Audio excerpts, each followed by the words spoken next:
আসসালামু আলাইকুম ওয়া রাহমাতুল্লাহি ওয়া বারাকাতুহু।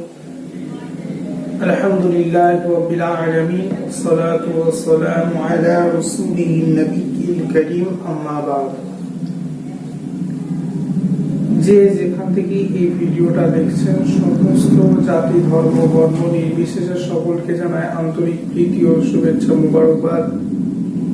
রব্বুল আলামিন আল্লাহ পাকের দরবারে কোটি কোটি শুকরিয়া। মহান রব্বুল আলামিন আল্লাহ পাক আমাদেরকে সুস্থ রেখেছেন এবং অনেক অনেক ভাবে সুস্থ রেখে সুখে শান্তিতে বসবাস করাচ্ছেন। সেই মহান স্রষ্টার দরবারে কোটি কোটি শুকরিয়া যে আল্লাহ একদিন আমাদের না খাইয়ে রাখেন না, একদিন আমাদের কারে ভুকা অবস্থায় রাখেন না, একদিন আমাদের কারে সমস্ত জিনিস দিয়ে আল্লাহ পাক আমাদের কারে রেখেছেন।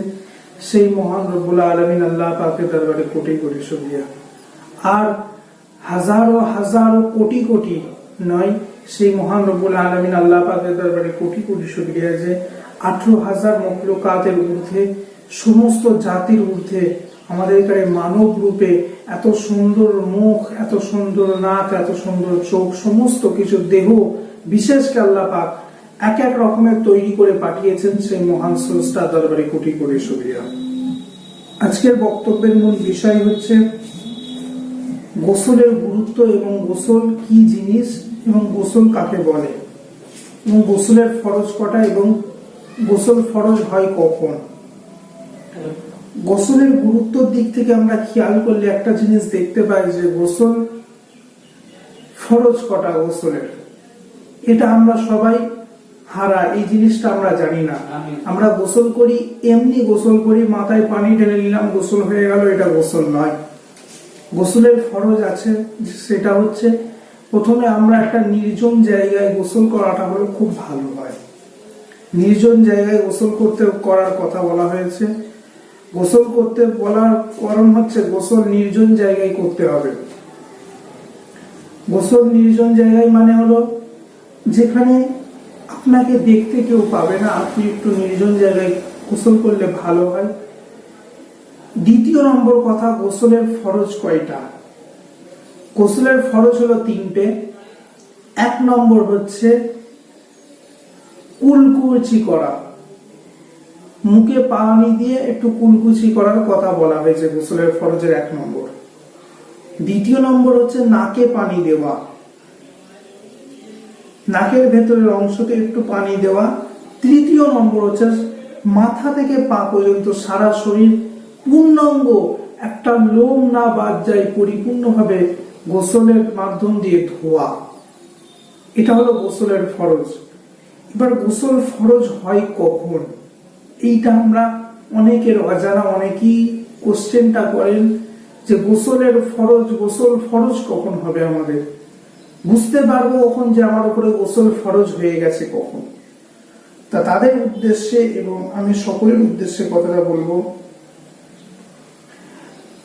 একটা হচ্ছে মিশকাত শরীফের হাদিসের মধ্যে একটা হলো, এটা অনেকজনই ভেবে থাকেন যে সহবাসের সময়তে বীর্য বের হলে কি গোসল ফরজ হয় না হয় না। বীর্য যদি না বাহির হয় তাহলে কি গোসল ফরজ হয়ে যাবে? তো মিশকাত শরীফের হাদিসের মধ্যে আছে যে সহবাসের সময়তে বীর্য যদি বাহির না হয় তাহলে তার উপরে গোসল ফরজ হয় না। হযরতে আবু সাঈদ খুমরি রাদিয়াল্লাহু তাআলা আনহু থেকে বর্ণিত আছে, রাসূলুল্লাহ সাল্লাল্লাহু আলাইহি ওয়াসাল্লাম বলেন যে গোসল ফরজ হবে যখন তার শরীর থেকে বীর্য বাহির হবে এবং উভয়ের যৌনাঙ্গ মিলিত হলে কি গোসল ফরজ হয়? একটা কোশ্চেন যে উভয়ে স্বামী স্ত্রীর যৌনাঙ্গ যখন মিলিত হবে তখন কি গোসল ফরজ হয়?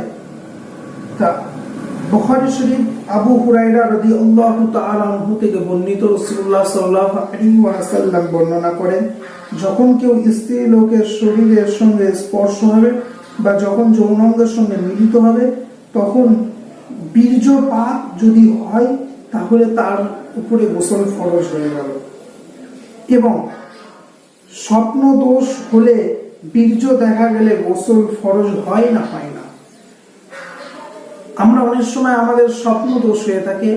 আমরা অনেক সময় বুঝতে পারি যে লুঙ্গিতে একটু ভিজা বা কাপড় চোপড় ভিজা অবস্থায় রয়েছে, তখন আমরা বুঝতে পারি কি আমাদের স্বপ্ন দোষ হয়েছে। স্বপ্ন দোষ হলে গোসল ফরজ হয় কিনা।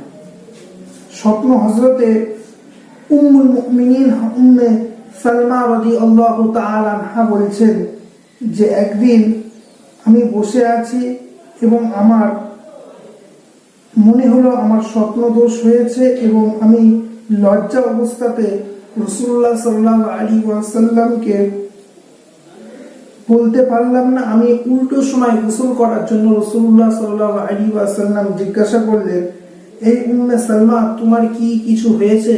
তখন আমি রাসূলুল্লাহকে না বলে থাকতে পারলাম না। তখন রাসূলুল্লাহকে জিজ্ঞাসা করলাম যে ইয়া রাসূলুল্লাহ, ইয়া হাবিবাল্লাহ, হুজুর আমার স্বপ্ন দোষ হয়েছে, আমার জন্য কি গোসল ফরজ হবে? তখন রাসূলুল্লাহ সাল্লাল্লাহু আলাইহি ওয়াসাল্লাম বললেন, হ্যাঁ তোমার জন্য গোসল ফরজ হবে। তা এবারে একটা কোশ্চেন, এটা আপনারা সকলেই কমন ব্যাপার, আপনারা ভালোভাবেই জানেন, কিন্তু এর মধ্যে কি বোঝাতে চাইলাম এটা হলো প্রথম ব্যাপার, যে স্বপ্ন দোষ হওয়ার পরেতে আপনাকে বুঝতে হবে আপনার বীর্য কি বাহির হয়েছে, এটা আপনাকে প্রথমত ভাবতে হবে। যদি বাহির হয়ে থাকে তাহলে আপনার জন্য গোসল ফরজ হয়ে যাবে। এবার স্বপ্ন দোষটা হলে বীর্য না বাহির হয়ে হয় না স্বপ্ন দোষ, তাই জন্য এটা কমন কোশ্চেন, আপনারা বুঝতে পারবেন। এবং রাসূলুল্লাহ সাল্লাল্লাহু আলাইহি ওয়াসাল্লাম সর্বদা সময়তে 4 কলস অধিক পানি দিয়ে গোসল করতেন। মিশকাত শরীফের হাদিসের মধ্যে আছে যে রাসূলুল্লাহ সাল্লাল্লাহু আলাইহি ওয়াসাল্লাম সর্বদা সময়তে 4 কলস বা 4 কলসি পানি দ্বারা গোসল করতেন। তা আমাদের উদ্দেশ্যে বলা হয়েছে, হযরতে আনাস রাদিয়াল্লাহু তাআলা আনহু থেকে বর্ণিত আছেন, হযরতে আনাস রাদিয়াল্লাহু তাআলা আনহু একদিন জিজ্ঞাসা করলেন, ইয়া রাসূলুল্লাহ, ইয়া হাবিবাল্লাহ, হুজুর আমরা গোসল করব কি কতটা পানি দ্বারা? তখন রাসূলুল্লাহ সাল্লাল্লাহু আলাইহি ওয়াসাল্লাম বললেন, তোমরা 4 কলসের অধিক পানি দ্বারা গোসল করো। স্বামী স্ত্রী এক পাত্রে কি গোসল করা যায়? একটা কোশ্চেন করেছেন যে স্বামী স্ত্রী এক পাত্রে কি গোসল করতে পারবে? হযরত আয়েশা সিদ্দিকা রাদিয়াল্লাহু তাআলা আনহা থেকে বর্ণিত, রাসূলুল্লাহ সাল্লাল্লাহু আলাইহি ওয়াসাল্লাম বলেন যে একই পাত্রে গোসল করা যাবে, কিন্তু তাড়াহুড়ো করলে হবে না।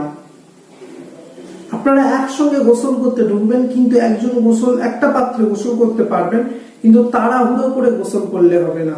গোসলের যেমন নিয়ম তেমন আদায় করতে হবে, তাহলে আপনি গোসল করতে পারেন। হয়তো লজ্জাবশত অবস্থাতে হয়তো স্বামীটা একটু আগে গোসল করে নিল, তাহলে এটা আপনাকে খেয়াল করতে হবে যে আপনারা দুজনেই কিন্তু এক মতে আসতে হবে। স্বামী চাইছে স্ত্রী চাইছে না, স্ত্রী চাইছে স্বামী চাইছে না, এরকম হলে হবে না।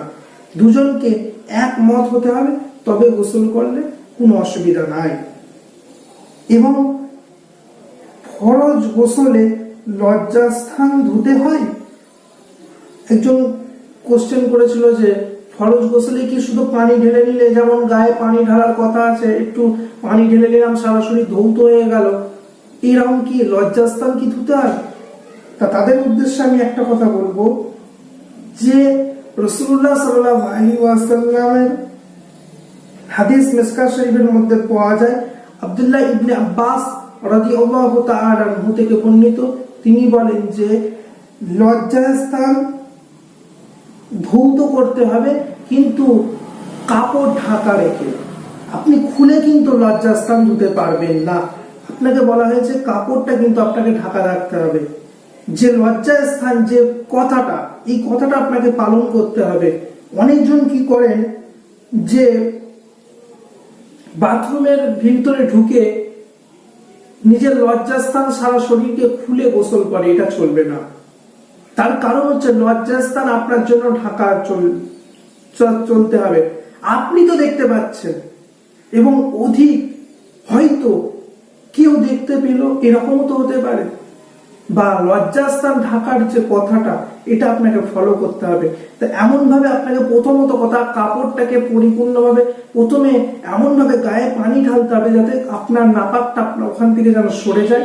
তারপরে আপনি কাপড় দ্বারা লজ্জাস্থানে পানি দিয়ে আপনি পরিষ্কার করতে পারবেন, এটা আপনার জন্য চলবে।